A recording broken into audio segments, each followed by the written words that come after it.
के स्वदेश हीरो की। लगता है अब देश में इन्वेस्टर्स को म्यूचुअल फंड सही है कि बात जम गई है। तभी तो देश में लगातार लोग म्यूचुअल फंड्स में निवेश कर रहे हैं और उनमें से एक भरोसेमंद फंड हाउस है कोटक महिंद्रा म्यूचुअल फंड, जो देश का 5वां बड़ा फंड हाउस है और 2 दशकों से लोगों का भरोसा इस पर बना हुआ है। इसीलिए हमने आज चुना है कोटक एएमसी को आज का स्वदेश हीरो।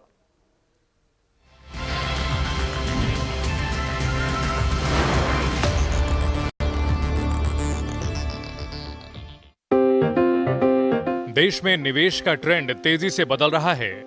खास तौर से म्यूचुअल फंड में इन्वेस्टमेंट तेजी से बढ़ा है और बढ़ रहा है। पिछले 10 साल में म्यूचुअल फंड्स में इन्वेस्टमेंट 5 गुना बढ़ गया है। नवंबर 2011 में म्यूचुअल फंड इंडस्ट्री का औसत AUM केवल 6.82 लाख करोड़ रुपए था। अब ये बढ़कर कुल 37.34 लाख करोड़ रुपए हो गया है और इसमें सबसे अहम भूमिका निभा रहा है कोटक महिंद्रा म्यूचुअल फंड, जो 2.37 लाख करोड़ से ज्यादा की वैल्यू के साथ देश का 5वां सबसे बड़ा म्यूचुअल फंड हाउस भी है। करीब 2 दशकों से कोटक महिंद्रा म्यूचुअल फंड लोगों को बेहतर निवेश का प्लेटफॉर्म दे रहा है। एक दौर था जब म्यूचुअल फंड इंडस्ट्री में यूनिट ट्रस्ट ऑफ इंडिया ही केवल अकेला खिलाड़ी था, लेकिन आज कई ऐसे फंड हाउस हैं जो लोगों को निवेश की ओर खींच रहे हैं। यही वजह है कि म्यूचुअल फंड में आज करीब 12 करोड़ से ज्यादा निवेशक हैं। दरअसल साल 1985 में उदय कोटक ने कोटक एएमसी की नींव रखी थी, जिसके बाद 1998 में कोटक महिंद्रा म्यूचुअल फंड की नींव पड़ी। वहीं कोटक एएमसी देश की पहली ऐसी नॉन बैंकिंग कंपनी है जिसे साल 2003 में रिजर्व बैंक ऑफ इंडिया ने बैंक का लाइसेंस दिया था और तब से ये बैंक लोगों की सेवा में जुटा है। आज कोटक ग्रुप के देश भर में 3,857 ब्रांचेज हैं। करीब 4 लाख करोड़ रुपए की मार्केट कैप वाले कोटक की नेटवर्थ 86,000 करोड़ रुपए है। 2 दशकों से देश की म्यूचुअल फंड इंडस्ट्री में कोटक महिंद्रा म्यूचुअल फंड निवेशकों को जोड़ने में कामयाब रहा है। यही वजह है कि 73,000 कर्मचारियों वाली कंपनी के पास 75 लाख से ज्यादा इन्वेस्टर्स हैं। वहीं कोटक म्यूचुअल फंड के देश भर में 86 से ज्यादा ब्रांचेस हैं। वहीं कोटक फ्लेक्सी कैप फंड, जिसे पहले Kotak standard multi cap fund के नाम से जाना जाता था, भारत का सबसे बड़ा इक्विटी फंड है। वहीं ये म्यूचुअल फंड दिसंबर 2020 में ये ग्लोबल REIT फंड लॉन्च करने वाला पहला भारतीय म्यूचुअल हाउस बन गया, जो सरकारी बॉन्ड में अपने पैसे का एक हिस्सा इन्वेस्ट करती है। कोटक म्यूचुअल फंड का सबसे बड़ा प्लस पॉइंट ये है कि इसके पास देश की सबसे बड़े प्राइवेट बैंक कोटक बैंक का नेटवर्क है और 23 सालों का अनुभव भी। कंपनी को बाजार की तेजी और गिरावट दोनों में काम करने का अच्छा खासा अनुभव है। कंपनी के पास 40 से ज्यादा ब्रोकर हैं। साथ ही एक मजबूत रिसर्च टीम है जो फंड को बेहतर तरीके से मैनेज करना जानती है। आज कंपनी के पास निवेशकों की जरूरतों के हिसाब से 40 से ज्यादा शानदार प्लान हैं। इनमें इक्विटी, डेट, हाइब्रिड, लिक्विड समेत कई फंड हैं। साथ ही 73,000 से ज्यादा इम्पैनल डिस्ट्रीब्यूटर्स हैं। ET नाउ स्वदेश। चलिए तो कोटक एएमसी की कहानी के सफर को आगे बढ़ाते हैं। हमारे साथ कोटक एएमसी के MD नीलेश शाह भी मौजूद हैं। स्वागत है आपका नीलेश जी स्वदेश आर में। ये बताएं हमें कि RBI की मॉनेटरी पॉलिसी पर आपकी क्या राय है और किस तरह का नजरिया है आपका?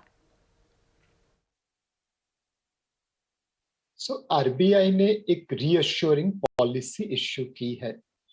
उन्होंने लोगों को कहा है कि लिक्विडिटी हम मैनेज करते रहेंगे, ग्रोथ को सपोर्ट करते रहेंगे, महंगाई के दर पे भी ध्यान रखेंगे और अपनी कैपिटल मार्केट इफिशिएंटली रन करती रहे, उसके लिए कोशिश करेंगे। जनरली दुनिया की जो सेंट्रल बैंकर होती है वो कभी महंगाई के ऊपर ध्यान देती है या सिर्फ एम्प्लॉयमेंट के ऊपर ध्यान देती है, बट हमारा खुशनसीब है कि हमें एक ऐसा मिला है जो एक साथ कॉन्फ्लिक्टिंग और मल्टीपल ऑब्जेक्टिव्स को मैनेज करता है, चाहे फिर वो ग्रोथ हो, महंगाई हो, फॉरेन एक्सचेंज रिजर्व्स हो, लिक्विडिटी हो, बैंकिंग सिस्टम स्टेबिलिटी हो या सरकार की बोरोइंग हो। ये सारी चीजों को वो बड़ी बाखूबी मैनेज करते हैं और ये मॉनेटरी पॉलिसी उसी स्टेप में उसी डायरेक्शन में एक एडिशनल स्टेप है। आपको क्या लगता है पॉलिसी बाजार पर आखिर किस तरह से असर करेगी? मेरे हिसाब से मार्केट ने इस पॉलिसी को काफी हद तक प्राइस कर लिया था। एक छोटी सी उम्मीद थी मार्केट में शायद कि GDP ग्रोथ रेट 9.5% से थोड़ा अपवर्ड रिवाइज किया जाएगा, शायद 10% के आसपास पहुंचेगा, बट आरबीआई ने जीडीपी ग्रोथ रेट को वहीं पे रखा है। तो मेरे हिसाब से मार्केट ने इस पॉलिसी को काफी हद तक डिस्काउंट कर लिया था, और इस पॉलिसी में ऐसी कोई अनाउंसमेंट नहीं है जो मार्केट की धारणा के अनुसार नहीं आई है। So from a equity market point of view ये पॉलिसी एक नॉन इवेंट बनी, बिकॉज जितनी एक्सपेक्टेशन थी उसी के हिसाब से डिलीवरी हुई है।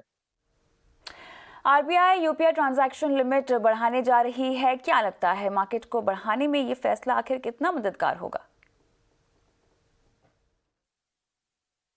आज यूपीआई है वो भारत की सबसे बड़ी पेमेंट सिस्टम है, और कई लोग उसका बेनिफिट उठा रहे हैं।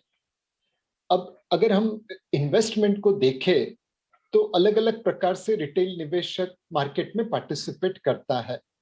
कहीं नेट बैंकिंग है, कहीं पे यूपीआई के थ्रू पेमेंट मैकेनिज्म है, कहीं पे अभी भी फिजिकल चेक है।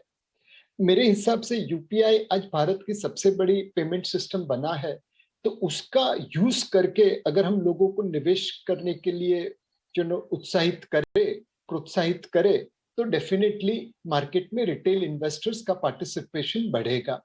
तो आरबीआई एक हाईवे बना रहा है, एक प्लेटफॉर्म बना रहा है, जिसके तहत भारत के सभी निवेशक मार्केट में अलग अलग तरीके से, अलग अलग प्रकार से निवेश कर पाएंगे। ये हमारे रिटेल इन्वेस्टर बेस को एक्सपैंड करने में काफी मदद करेगा। सरकार आखिर सरप्लस लिक्विडिटी की बात भी यहाँ पर कर रही है, इसको लेकर आपका नजरिया और आपका मत क्या है? इसमें आरबीआई बहुत ही बखूबी एक मैनेजमेंट कर रहा है।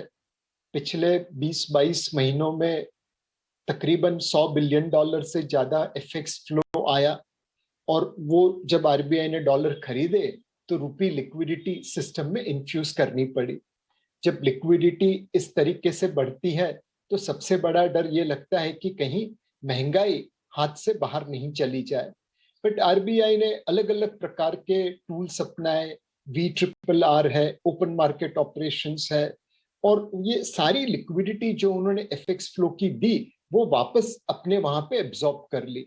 एंड तकरीबन 10-11 लाख की टोटल लिक्विडिटी में से आज जो ओपन लिक्विडिटी है, अनकंट्रोल्ड लिक्विडिटी है, वो 2 लाख करोड़ के आसपास रही है। तो आरबीआई ने एक तरफ से एफएक्स फ्लो को आने दिया, लिक्विडिटी बैंकिंग सिस्टम में बढ़ने दी, महंगाई के दर को बढ़ने नहीं दिया, और सिस्टम में लिक्विडिटी उतनी एडिक्वेट रखी कि ग्रोथ को सपोर्ट किया जाए। तो ये एक बहुत ही मुश्किल काम था, बट आरबीआई ने इतनी सहजता से कर दिया। शुक्रिया नीलेश जी, समय निकाला आपने और बाजार और तमाम बातों की बारीकियों पर हमसे आज आपने चर्चा की।